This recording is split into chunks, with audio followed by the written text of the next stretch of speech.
Pemirsa, kita lanjutkan lagi. Barakallah, hidup semakin berkah. Amin. Masih membahas tema tentang pinjol membawa sengsara. Kita masih ada di Masjid As-Siddiq di Cikeas. Masih ada tamu istimewa kita, ada Luki Alamsyah. Dan sekarang giliran ibu-ibu yang mau bertanya. Siapa yang mau nanya, Bu? Boleh dari kerudung orange, The Jack. Ya. Assalamualaikum warahmatullahi wabarakatuh. Waalaikumsalam warahmatullahi wabarakatuh. Nama saya Nurjana dari Majelis Taklim Al-Muhibbah. Izin bertanya, Ustadz. Saya punya teman, dia terlilit hutang pinjol hingga ratusan juta rupiah. Nah, pada saat itu dia mau minjam data-data saya untuk daftar pinjol kembali, tapi saya nggak kasih.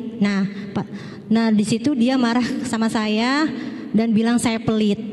Nah awalnya saya cuek, dia ngomong seperti itu. Tapi lama kelamaan dia memfitnah saya, bilang saya punya hutang ke dia nggak mau bayar. Nah itu dijadikan dia tuh alasan untuk minjam ke teman-teman yang lain. Nah pertanyaan saya, bagaimana cara menghadapi teman seperti ini? Makasih Ustadz. Wassalamualaikum warahmatullahi wabarakatuh. Waalaikumsalam warahmatullahi.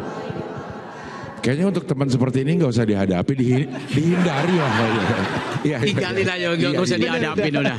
Tapi kalau memang udah kayak begitu, kita terasa dampaknya juga, apa yang harus kita lakukan sama orang tersebut? Ya, data itu kan sifatnya pribadi. Dan dia punya cerita tidak hanya hari ini, tapi ceritanya sampai ke depan tuh. Ada namanya BI checking ya kalau nggak salah.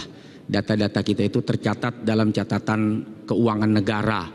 Wah ini padahal kita nggak menikmati.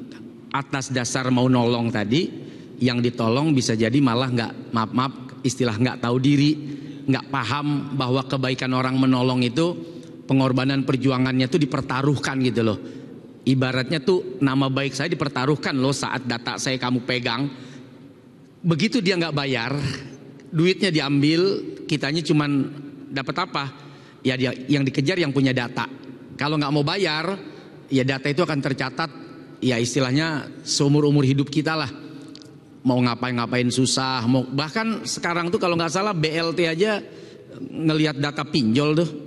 Kalau nggak pinjol judol gitu. Pokoknya data-data itu tuh akan terekam, akan terekam secara elektronik. Elektrik tuh pulsa. Pulsa elektrik.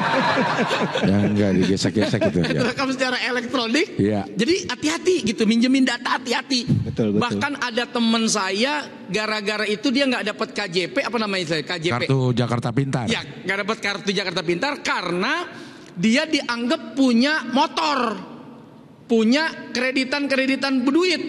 Wah, saya nih orang katanya. Ya datanya data kamu, nggak keluar tuh KJP-nya. Karena dianggap mampu ya, kategorinya udah kategori mampu lah istilahnya. Jadi hati-hati pertama tadi meminjamkan data pribadi. Ibu sudah benar tuh, mau dia bagaimana pokoknya data pribadi jangan dikasih lah, jangan dipinjamkan. Kita nggak pernah tahu orang.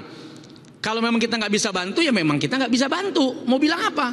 Kemampuan kita juga terbatas, membantu kita mungkin sebatas doa. Nah yang ketiga, ya dosanya ke dia lah Bu. Ibu difitnah, ibu dihina. Oh dasar tuh orang pelit, udah pelit yang utang sama gua minta hak gua nggak dikasih. Akhirnya gua mau kemana lagi dong? Ya gua minjem sama lu dah, kata dia kan. Maaf dah, gua juga difitnah sama orang. Sama siapa? Sama orang-orang. Gua minjem duit ini, bukan minjem nama baik. Iya, ya gua mah pasti gua kasih. Apa duit? Kasih pulang. Jadi udahlah, itu pahala yang ibu dapat, nggak usah dipikirin, nggak usah dihadapin, tinggalin aja yang begitu. Benar kata udah, tinggalkan saja keburukan yang dia lontarkan, tidak perlu dihadapi dengan rasa marah atau rasa takut.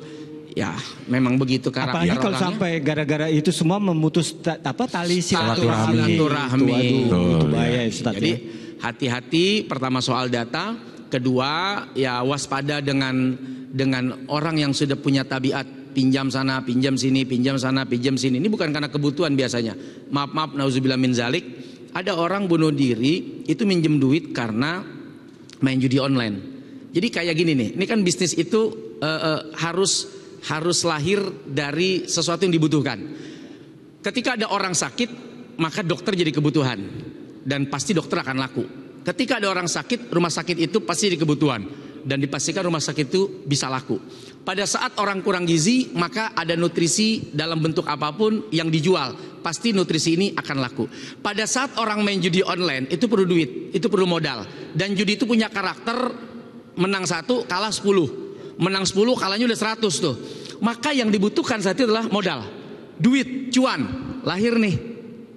Untuk memudahkan atas kebutuhan yang dibutuhkan oleh para penjudi online misalnya. Makanya banyak kejadian-kejadian